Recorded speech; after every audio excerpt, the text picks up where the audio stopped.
Hi, my name is Carl Pearson.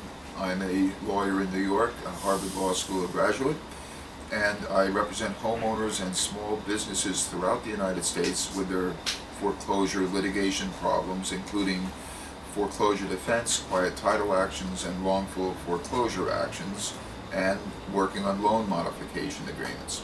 And all of this is done customarily to make the mortgage more affordable with a loan modification as an end result, including hopefully a principal reduction.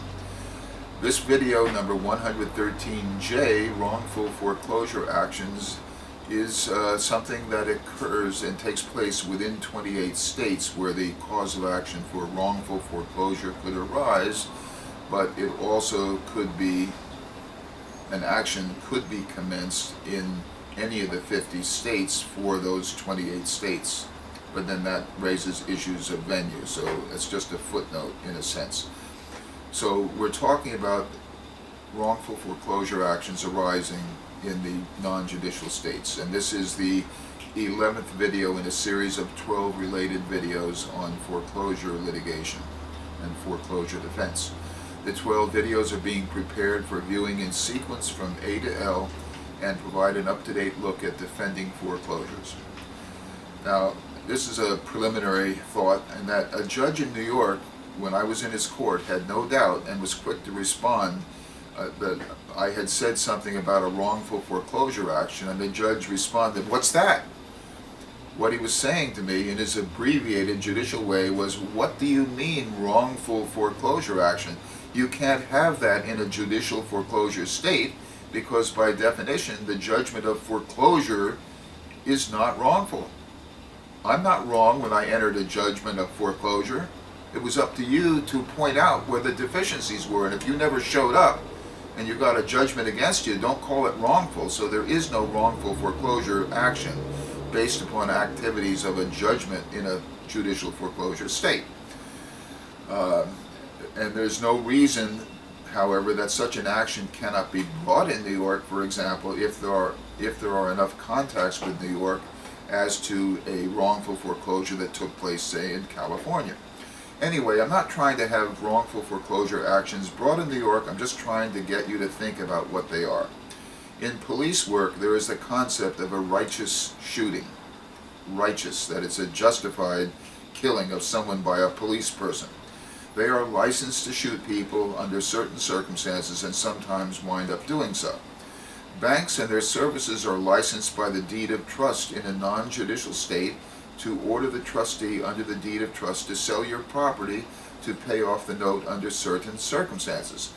And if this occurs under such circumstances, you have a righteous foreclosure, I guess. But if they fail to abide by the restrictions of law and in the deed of trust, then you have a wrongful foreclosure. In many instances of wrongful foreclosure, the purchaser of the property at auction sale does not acquire good title to the property. You should read the Ibanez, I-B-A-N-E-Z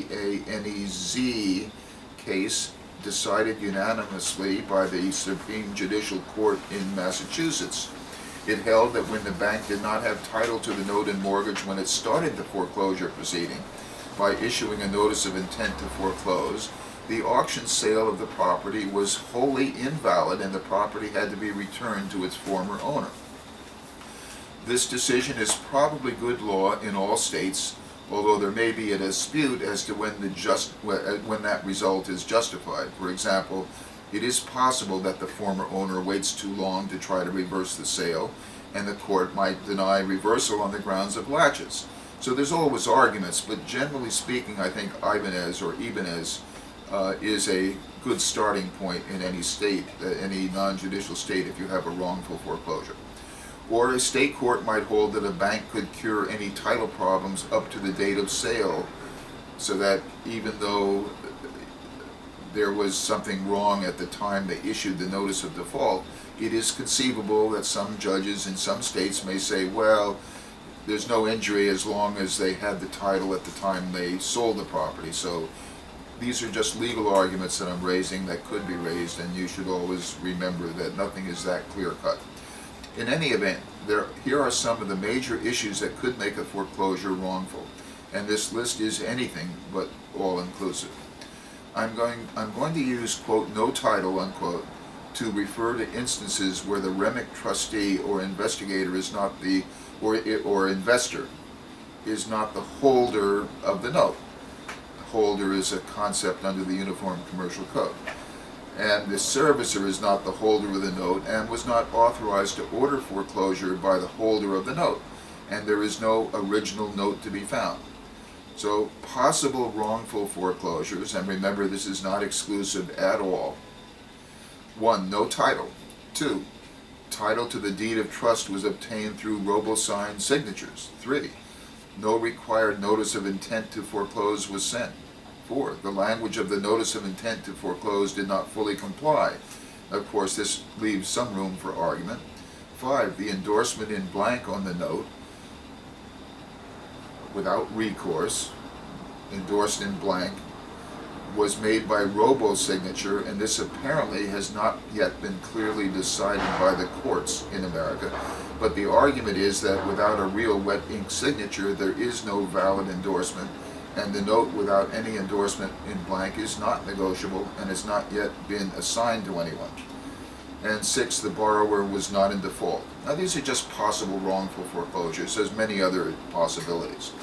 Damages. In a wrongful foreclosure action, depending upon the state law involved, you have a variety of damages that could be claimed, and you should work awfully hard in trying to develop each line of these possible damages. You even have emotional stress, at least in some states. Consequential damages that go beyond just losing your property. You have costs of moving back and forth, the legal fees, the cost of changing schools, kids dropping out of school, maybe some emotional problems. You can think of a lot of different things. You have also actual damages, and you have possible punitive damages. So a wrongful foreclosure action could mean a heck of a lot of money if the action is a legitimate action and if it's pursued aggressively. And there would be every reason in the world for the bank to possibly try to do something to get the property back. So remember, if the sale hasn't yet been commenced and you bring a quiet title action, the bank may be very interested in not selling the property, and I call that a practical injunction, because of the fear that the quiet title action with a slight change can be converted into a wrongful foreclosure action, in which case, if the bank was wrong, there could be all these horrible penalties that I've just outlined above. So in that respect, the quiet title action really is an action that should be considered as one that would be made prior to the need for making any wrongful foreclosure action, and may not, therefore you wouldn't have a separate wrongful foreclosure action. If they actually sold it, you would just modify your original complaint and include the new facts.